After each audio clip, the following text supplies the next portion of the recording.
All right, welcome into another episode of the 2022 MLB Draft Show. And we've just been rolling out the headliners lately, and who better than to continue rolling the momentum with college baseball? Another Pac-12 name to know, Arizona's own Daniel Susac. Daniel, what's going on, man? How's it going? Good, man. I'm really excited to talk to you. Really loved watching you just mash baseballs in 2021. Excited to see what you're going to do in 2022. But like to start these interviews off by kind of giving you the opportunity to introduce yourself as a baseball player and then kind of give the viewers and listeners a little bit of insight as to who Daniel Susac is off the field, what sort of things you're into. Yeah, of course. What do you want to know?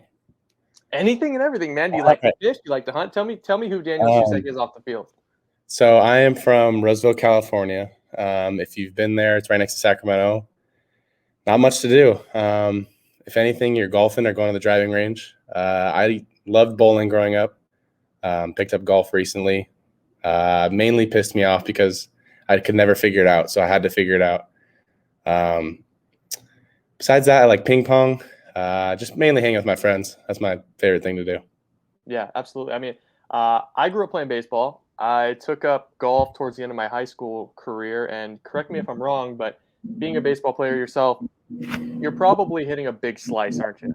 Yeah, I got to find a way to play it. That's right, man. That's right. Yeah.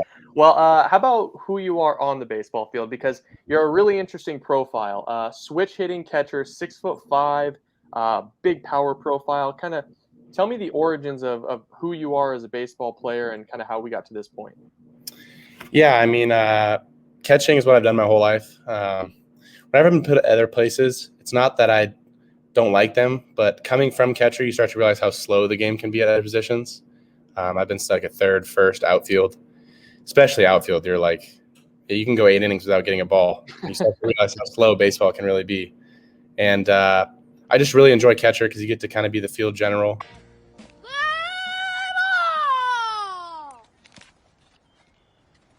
Hurry up, batter. It's going to be a short game, and I got to get home for lunch.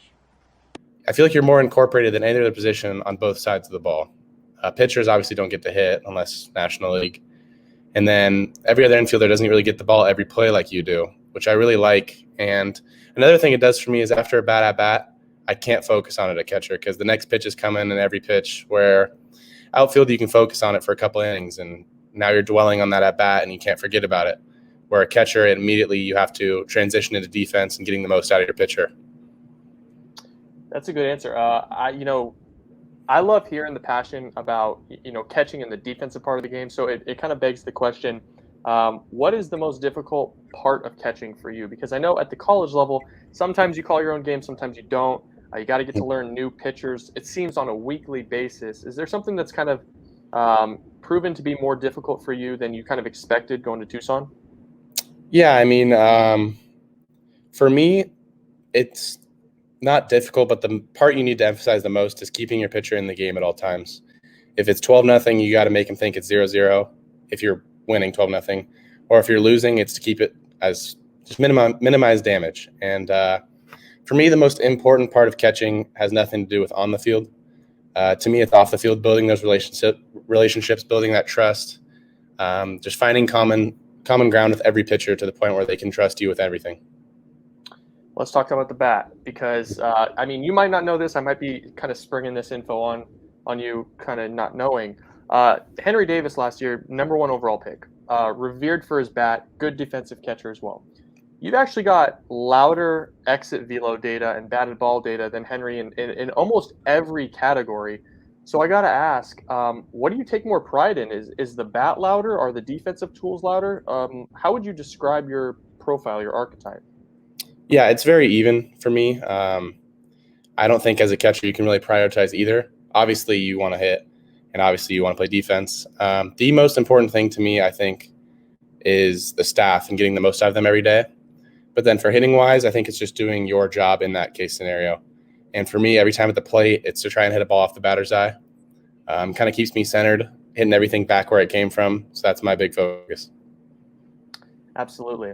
Well, staying on the tech point of things, how much do you incorporate tech in your game? Obviously, dealing with pitching and dealing with the stick, Are you incorporating Rapsodo? Are you incorporating, hit tracks, blast motion? How much do you like to involve that in your preparation, or are you more of just a feel guy?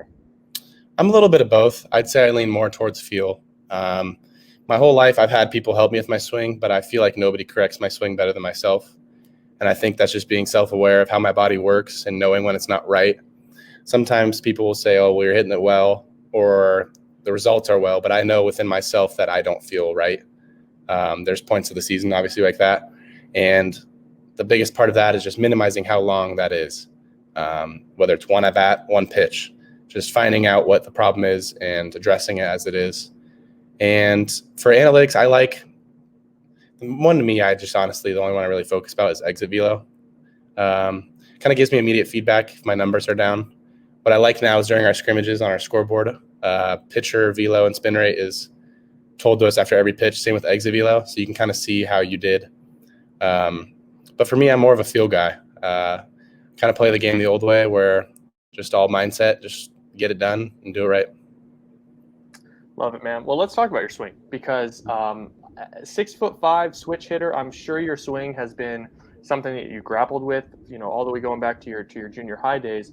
Is there a guy that you modeled your swing after, and kind of what are some of the pillars of your approach at the plate?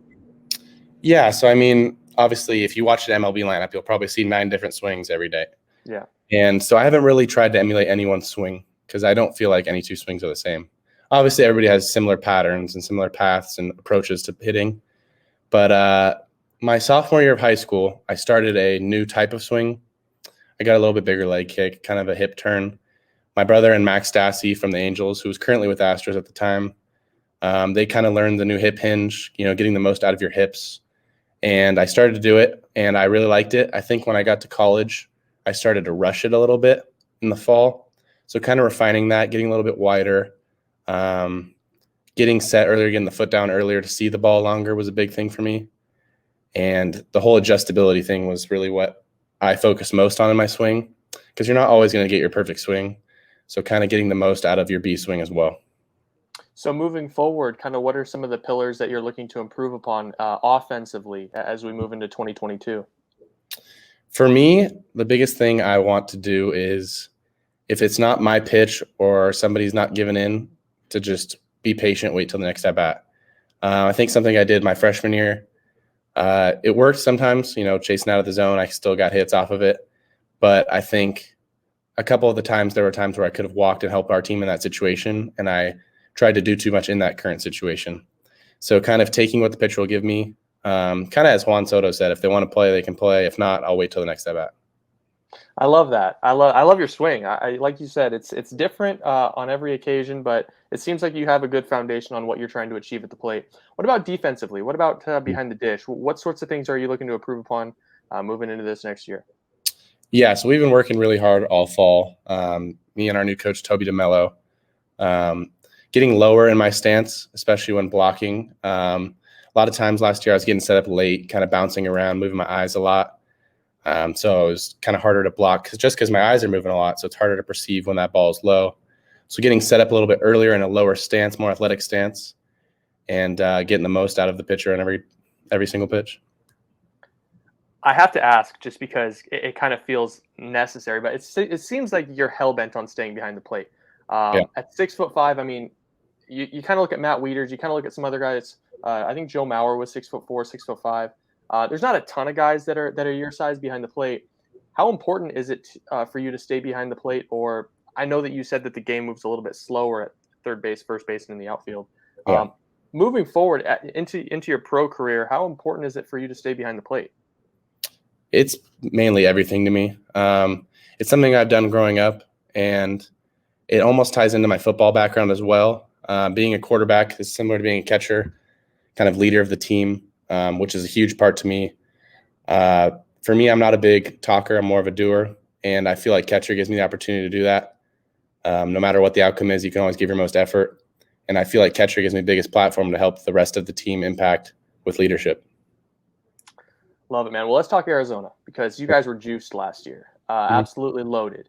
You're bringing back another really solid team in 2022, looking like you might be another postseason team. Any personal goals for yourself in 2022? And I think obviously more importantly, what sort of goals do you have for Arizona moving into this next year? Yeah, for me, I'm not a big personal goal guy. For me, if I had a personal goal, it's to get the best outcome every day out of myself, and basically, no matter what the score is, to keep going with full effort. But for my team outcome, my first one is obviously to win the Pac-12 again. That's a huge goal of mine. It was my goal last year. And if I had a team goal for the whole year, it's to get back to Omaha and achieve what I think we could have done last year. Obviously, the Vanderbilt game didn't go our way, and I don't think Omaha is a reflection of the team we had last year. Hey, man, there's not going to be too many opportunities in the history of the game when you're going to run into the buzzsaw that was Vanderbilt last year. I mean, two extraordinary horses at the top there. Nothing to obviously shake at. Okay, well, I kind of want to use this time as we wind down here to do some sillier questions. We like to kind of keep you on your toes and see what you know. Right. It's a good opportunity for you to rag on the Pac-12. I'm a Pac-12 guy myself. I'm not going to tell you where I went to school because I don't want it to impact your answers here. But first question would be, you've traveled up and down the West Coast now. You've seen different schools. You've gone out of conference. What fan base needs to bring more noise to the baseball field? I mean, it was tough last year because COVID. So we didn't really have much. I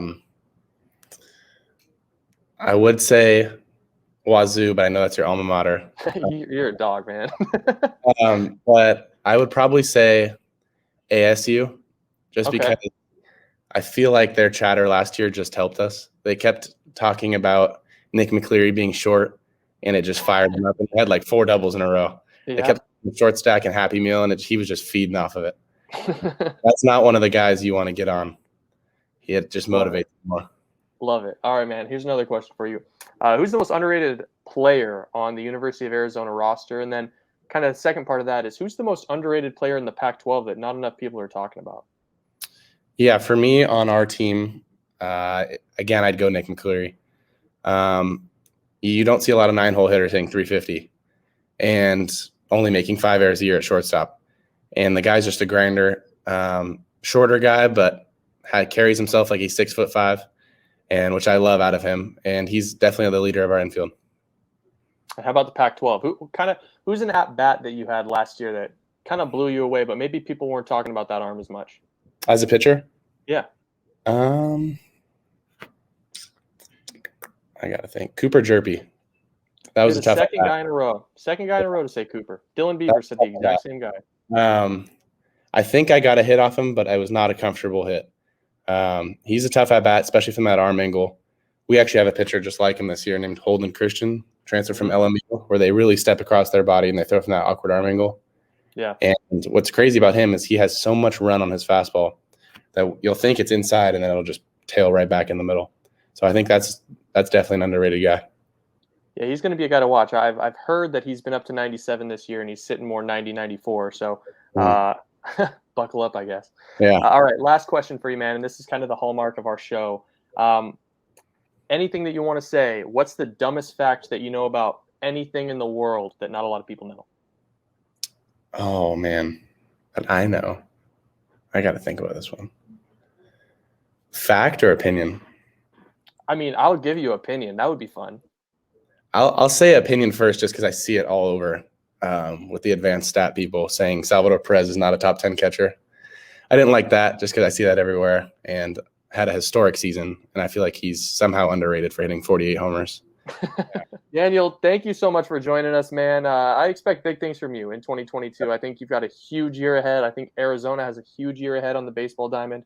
I think you're kind of going to be the anchor behind the plate. So, again, thank you for joining us. Huge fan, and go get him next year. Yep, thanks for having me.